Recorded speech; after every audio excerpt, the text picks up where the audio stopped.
Good morning, boys.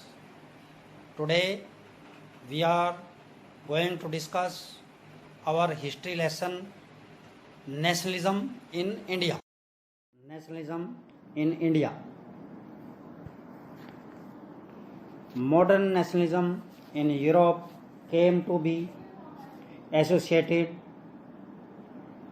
with the formation of nation states. It also meant a change in people's understanding of who they were and what defined their identity and sense of belonging. In India, as in Vietnam and many other colonies, colony mean Upnivesh, the growth of modern nationalism is intimately connected to the anti-colonial movement. People began discovering their unity in the process of their struggle with colonialism. Upniveshwa, right? The Congress under Mahatma Gandhi tried to form these groups together within one movement through non-cooperation and civil disobedience movement. Next, the First World War, Khilafat and non-cooperation. In the years after 1919, the national movement spreading to new areas, incorporating new social groups and developing new modes of struggle. The war created a new economic and political situation. आर्थिक और राजनीतिक situation बदल दी थी युद्ध ने. It led to a huge increase in defense expenditure which was financed by war loans. खर्चा इतना बढ़ गया था युद्ध से कि उनको युद्ध के नाम पर लोन लेने पड़े.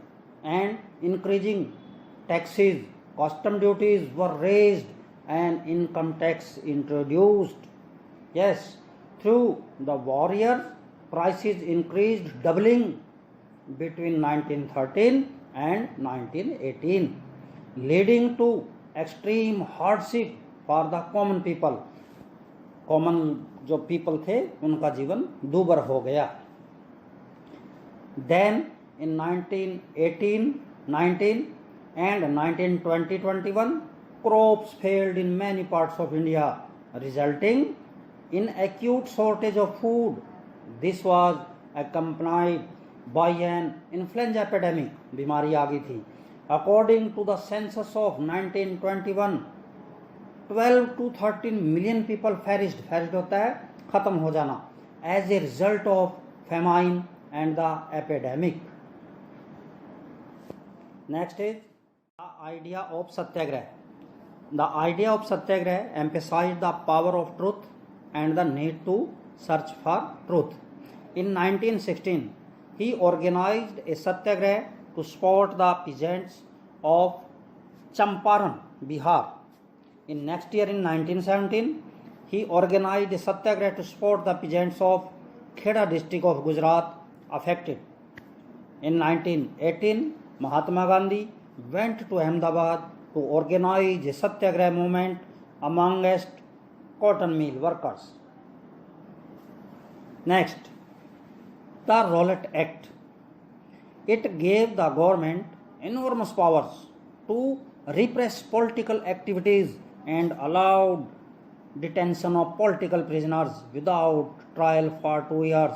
2 साल तक किसी को भी बिना मुकदमा चलाए बंदी बनाने का कानून था ये Rowlatt act. Mahatma Gandhi wanted non-violent civil disobedience against such unjust laws, which would start with a hartal on 6th April. Local leaders were picked up from Amritsar and Mahatma Gandhi was barred from entering Delhi. Gandhi ji को दिल्ली में प्रवेश पर भी रोक लगा दी थी. On 10th April, the police in Amritsar fired upon a peaceful procession, यानी कि शांतिपूर्ण जुलूस निकल रहा था, उसके ऊपर गोली चला दी थी पुलिस ने. Provoking widespread attacks on banks. विरोध में क्या हो गया? widespread attack on banks, post office and railway station. Martial law was imposed and General Dyer took command.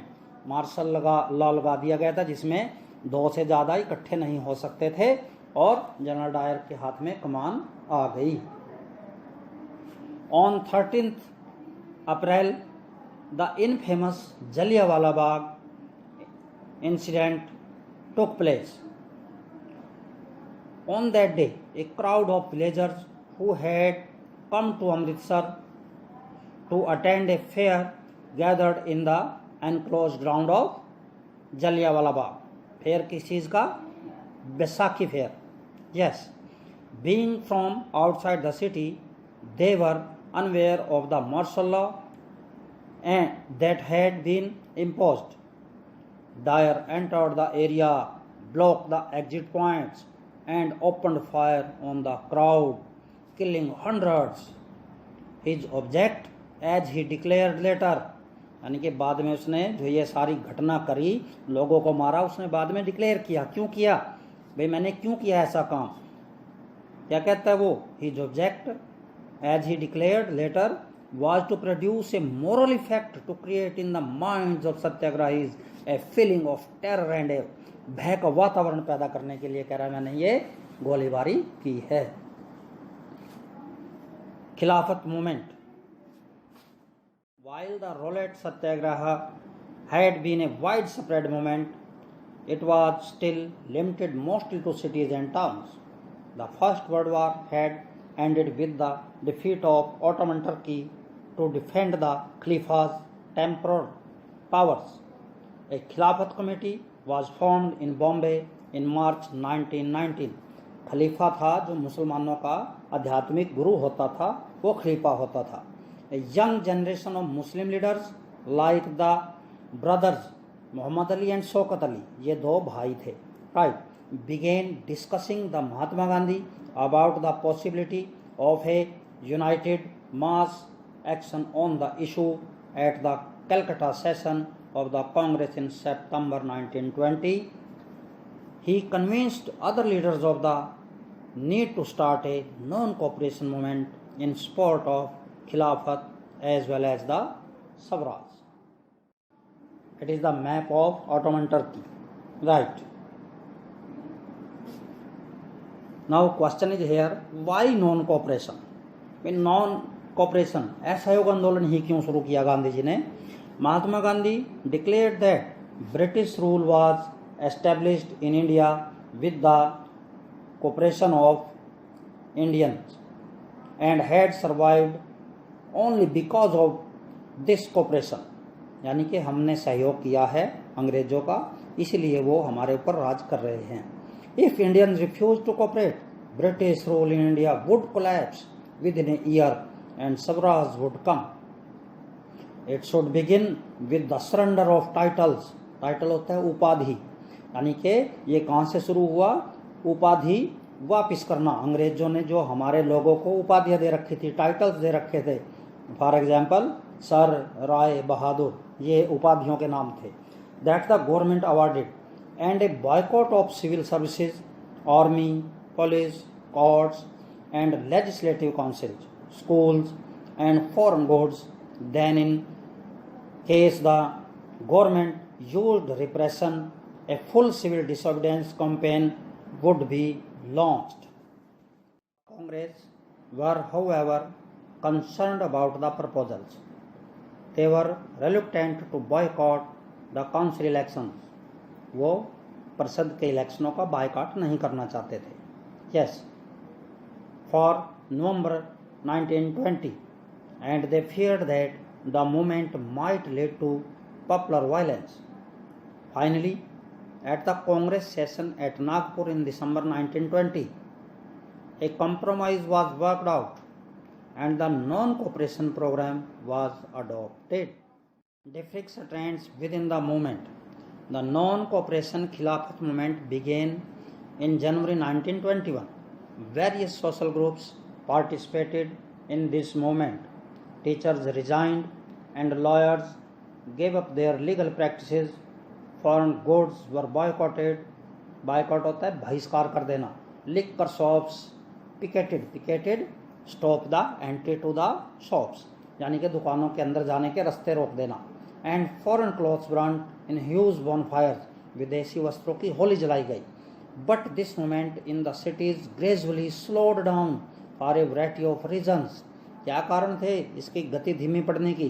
Khadi cloth was often more expensive, महंगे थे, than mass produced meal cloth, and poor people could not afford to buy it. From the cities, the non-cooperation movement spread to the countryside. Countryside होता है देहात, ग्रामीण इलाकों में, शहरों से ग्रामीण इलाकों की तरफ आंदोलन का बढ़ना. People of villages, tribal areas and cities were join together in the non cooperation movement. Swaraj in the plantations. इसके बाद कहाँ आता है? प्लांटेशन पे. Workers too had their own understanding of Mahatma Gandhi and the notion of Swaraj. Notion होता है धारणा, स्वराज की धारणा. Under the inland immigration act of 1859, plantation workers were not permitted to leave the tea gardens without permission. When they heard of the non-cooperation movement, thousands of the workers defied the authorities, left the plantations and headed home. Headed home mean वो घर की तरफ चल पड़े. Yes, now it is the figure number 5, Chauri Chaura incident. तो चौरा, ये non cooperation movement called off Gandhi ji ने क्यों किया था? चौरा चौरी के स्थान पर जो शांतिपूर्ण जुलूस निकल रहा था उसके ऊपर पुलिस ने फायरिंग शुरू कर दी थी और गुस्साए लोगों ने पुलिस स्टेशन में आग लगा दी जहां 22 लोग जिंदा जल गए थे. इसलिए गांधी जी ने इस आंदोलन को वापस ले लिया था. 1922 Mahatma Gandhi decided to withdraw the non cooperation movement. He felt the movement was turning violent in many places and satyagrahis needed to be properly trained before they would be ready for mass struggles. Within the Congress, some leaders were by now tired of mass struggles and wanted to participate in elections to the provincial councils. जो प्रांतों के परिषदों के election थे, कांग्रेस के नेता उसमें भाग लेना चाहते थे. That had been set up by the Government of India Act of 1919. They felt that it was important to oppose British policies within the councils. A statutory commission under Sir John Simon set up in response to the nationalist movement. The commission was to look into the functioning of the constitutional system in India and suggest changes. Simon commission को भारत में भेजा गया था कि भारत के अंदर की शासन व्यवस्था देखो, संवैधानिक व्यवस्था देखो और उसमें क्या बदलाव करने चाहिए. But there was one problem. What was that? The problem was that the commission did not have a single Indian member. They were all Britishers. When the Simon commission arrived in India in 1928, it was greeted with the slogan "Go back, Simon." All parties, including the Congress and the Muslim League, participated in the demonstrations. Lord Irwin announced in October 1929 a wage offer of dominion status. गोल मोल से एक offer दिया किसका? Dominant status for India in an unspecified future. Dominant status mean सरकार आपकी और प्रभुत्व उस पर हमारा रहेगा, इस टाइप का. And a round table conference to discuss a future constitution. This did not satisfy the Congress leaders. Now, the Salt March and the civil disobedience movement. Mahatma Gandhi found in salt a powerful symbol that could unite the nation. The idea was to make the demands wide-ranging so that all classes within Indian society could identify with them and everyone could be brought together in a unified campaign. The most stirring of all was the demand to abolish the salt tax. यानी कि गांधी जी ने 11 demand सरकार को दी थी और उन 11 में से सबसे जो महत्वपूर्ण थी वो थी सॉल्ट टैक्स की, अबॉलिश द सॉल्ट टैक्स। और गांधी जी ने 11 मार्च तक का अल्टीमेटम दिया था सरकार को और even was not willing to negotiate on it. So Gandhi ji started Dandi March. It is the map of Dandi March. You can check here. The Dandi March. During the Salt March, Mahatma Gandhi was accompanied by 78 volunteers. On the way, they were joined by thousands. 78 चले थे, रास्ते में उनको हजारों साथ में मिले। So Mahatma Gandhi started his famous Salt March accompanied by 78 of his trusted volunteers. The march was over 240 miles from Gandhiji Ashram in Sabarmati to the Gujarat coastal town of Dandi. The volunteers walked for 24 days, about 10 miles a day. Thousands came to hear Mahatma Gandhi wherever he stopped, and he told them what he meant by Swaraj. Swaraj का मतलब बताया क्या है, जो लोग उनको हजारों लोग मिलने आए थे। And urged them to peacefully defy the British, और उनको बताया कि अंग्रेजों को हर बात से इनकार कर देना है पीसफुली, शांतिपूर्ण तरीके से। On 6th April he reached Dandi and ceremonially violated the law. उत्सव मना करके क्या कर दिया, कानून तोड़ दिया।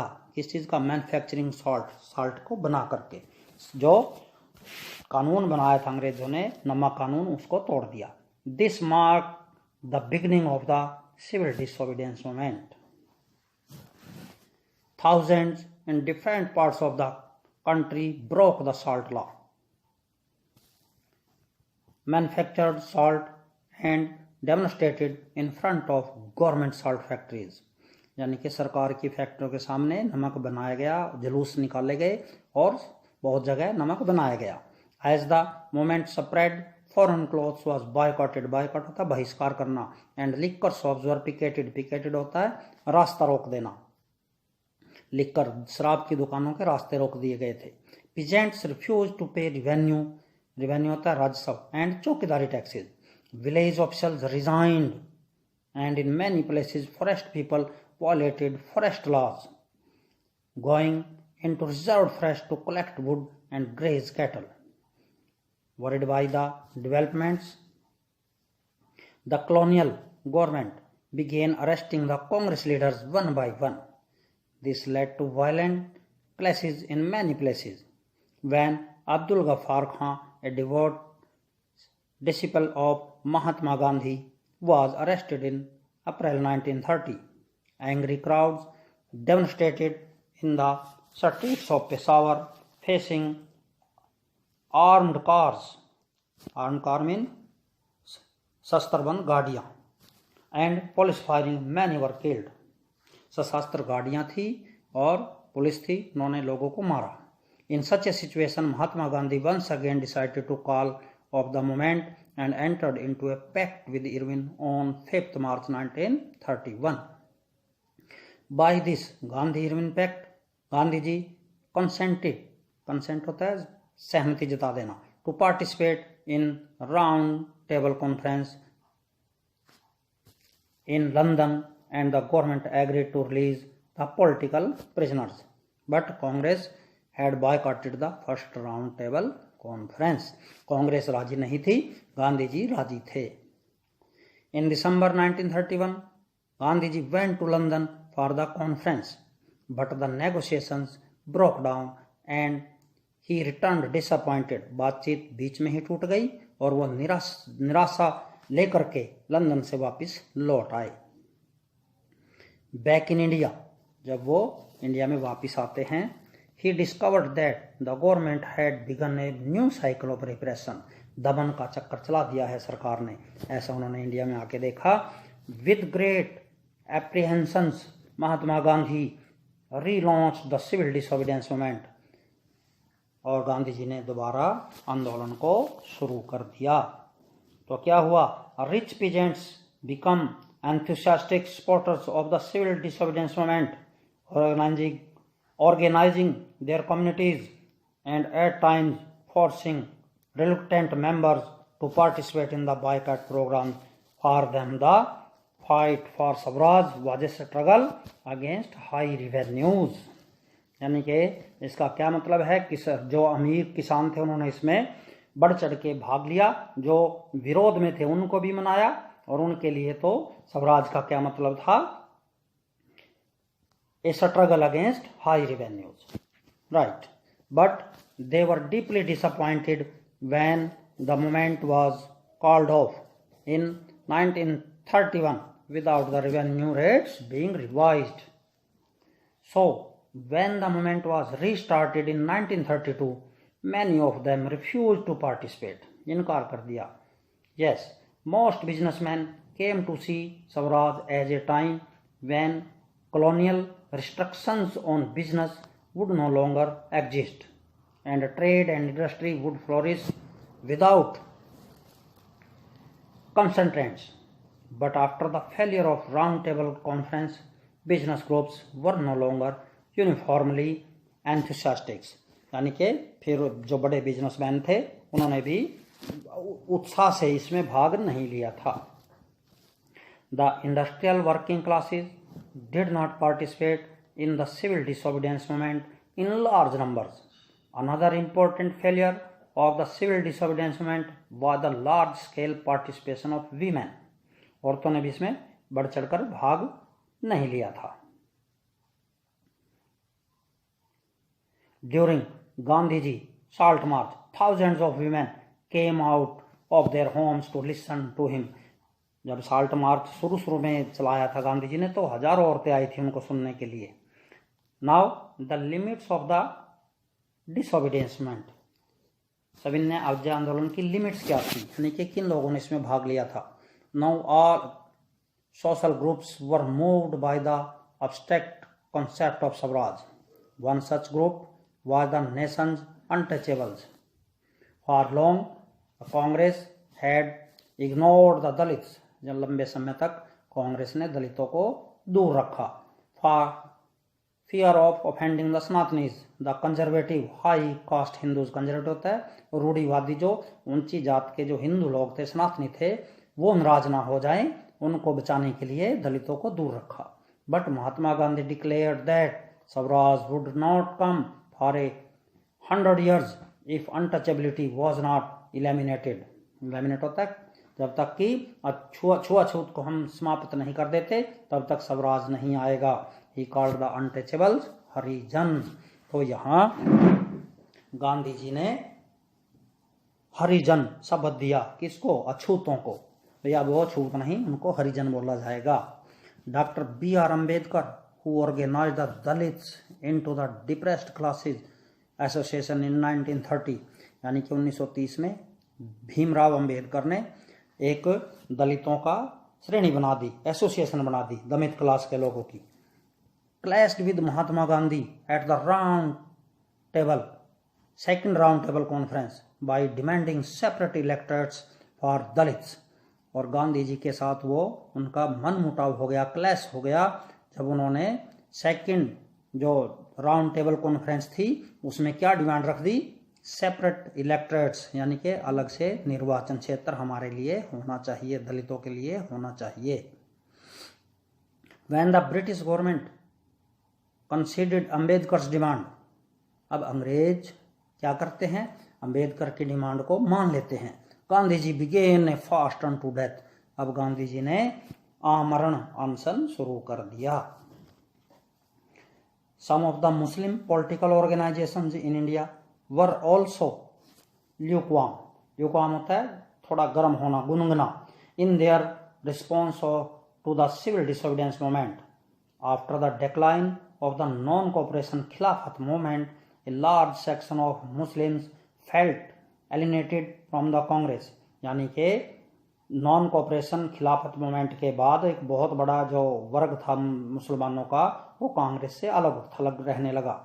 From the mid 1920s The Congress came to be more visible associated with openly Hindu religious nationalist groups like the Hindu Mahasabha.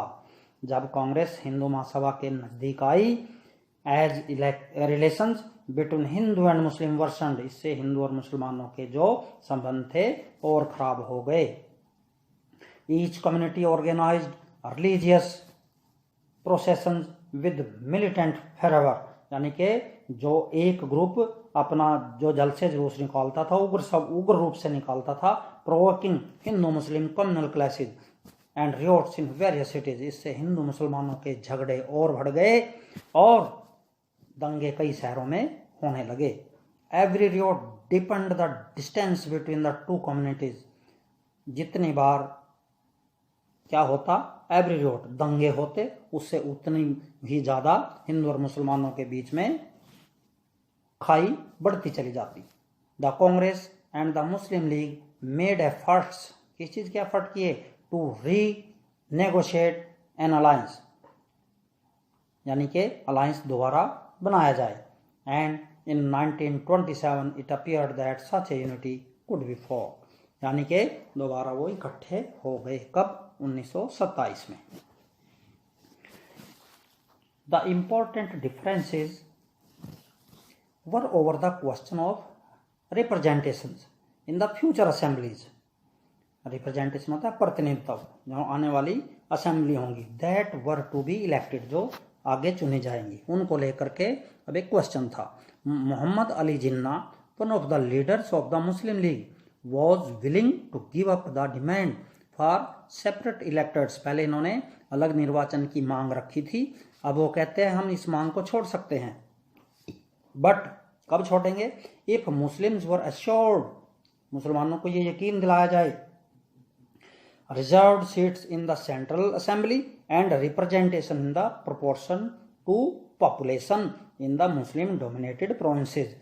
जिन प्रांतों में मुसलमानों का बाहुल्य है, उन प्रांतों से उनके सेंट्रल असेंबली में उनको उनकी संख्या के अनुसार प्रतिनिधित्व दिया जाए. Many Muslim leaders and intellectuals expressed their concern about the status of Muslims as a minority within India, यानी कि क्या किया, जो मुसलमान थे, उनके नेता थे और उनमें जो बुद्धिजीवी थे, उन्होंने क्या अपने विचार व्यक्त करे कि मुसलमानों को अल्पसंख्यक का दर्जा दिया जाए भारत के अंदर. They feared that the culture and identity of the minorities would be submerged under the domination of a Hindu majority. उनको इस बात का डर था कि हिंदुओं की मेजोरिटी है इस देश में और हमारी जो हम माइनॉरिटी में हैं, हमें ये सबमर्ज कर लेंगे, अपने में मिला लेंगे, हमारी सभ्यता नष्ट हो जाएगी. Next is the sense of collective belonging. यहाँ एक चित्र है Bal Gangadhar Tilak. Notice how Tilak is surrounded by symbols of unity, the sacred institution of different faiths, temple, church, masjid frame the central figure. Nationalism spreads when people begin to believe that they are all part of the same nation, when they discover some unity that binds them together. राष्ट्रता कब आती है, जब सभी का विश्वास होता है कि हम एक ही राष्ट्र के भाग हैं. यहाँ भारत माता का चित्र है. भारत माता रविंद्रनाथ टैगोर ने 1905 में ये चित्र बनाया था भारत माता का. Yes, notice that the mother figure here is shown as dispensing living food and clothing. The mala in one hand emphasizes her ascetic quality. Rabindranath Tagore, like Ravi Verma before him, tried to develop a style of painting that could be seen as truly Indian, यानी कि truly Indian, सच्चा भारतीय जिससे दिखाई दे. राजा रवि वर्मा की तरह रविंद्रनाथ टैगोर ने यह भारत माता का चित्र बनाया. जवाहरलाल नेहरू, ए पॉपुलर प्रिंट. यहाँ नेहरू जी का चित्र है. Here is Nehru shown holding the image of Bharat Mata and the map of India close to his heart. In a lot of popular prints, nationalist leaders are shown offering their heads to Bharat माता, यानी कि भारत माता के ऊपर अपने सिर न्यौछावर करते हुए हमारे राष्ट्रभक्तों को दिखाया गया है. The ideas of sacrifice for the mother was powerful within popular images. Next आगे फिर एक इमेज है भारत माता की. ये किसने बनाई? The figure of Bharat Mata is a constant to the one painted by Abanindranath Tagore. Here she is shown with a त्रिशूल.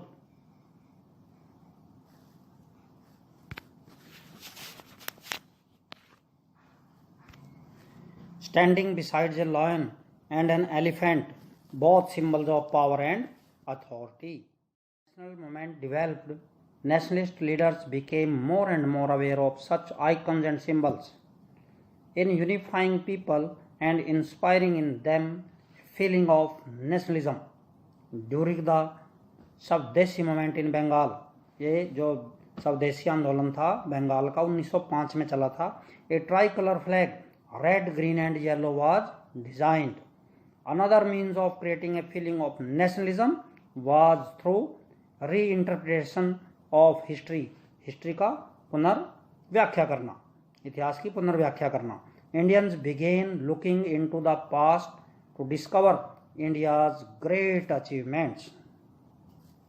Now conclusion is here.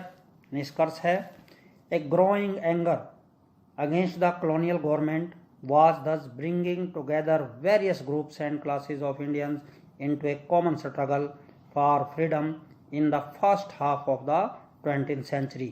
क्या था first half of 20th century में? क्या था? जो लोगों के अंदर एक औपनिवेशिक सरकार के खिलाफ जो गुस्सा था, उससे सारे वर्गों के, सारे ग्रुप्स के लोग इकट्ठे हो गए अंग्रेजों के खिलाफ. The Congress under the leadership of Mahatma Gandhi tried to channel people's grievances into organized movements for independence. Grievance होता है शिकायतें.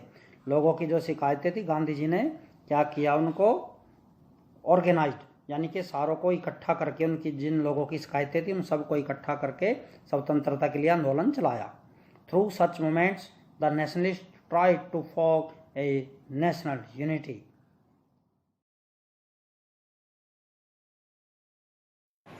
Thank you very much.